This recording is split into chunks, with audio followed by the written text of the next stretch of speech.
খালি আমাৰ ভাৰতত আমাৰ লোকসভা ইলেকশ্যনৰ চুৰি হোৱা নাই, আমাৰ ইয়াত যিটো লাষ্ট এছেম্বলি ইলেকশ্যনৰ চুৰি হৈছে। আৰু আমাৰ কাৰ্বি আংলঙত তুলিৰাম ৰংহাঙে সদায় কয় যে তোমালোকে EM যিটো MEC হৈছে সেইটো তোমালোকে নিজে জিকি অহা নাই, মই জিকাইছে বুলি কৈছে। কাৰ্বি আংলং পৰা লৈ দিল্লীলৈকে চব চোৰত বেপাৰ কৰিছে।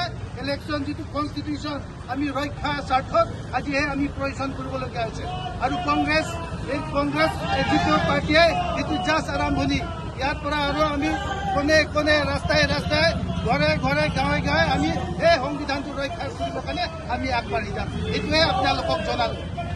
আৰু ইয়াৰ পিছত কালি আমাৰ ৰাতিপুৱা আৰু কি কয় তিৰংগা আমি যাত্ৰা হ'ব, এইটোৱে জনালো আপোনালোকক।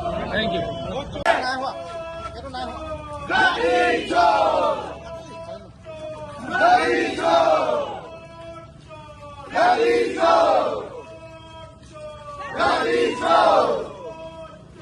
Galincho!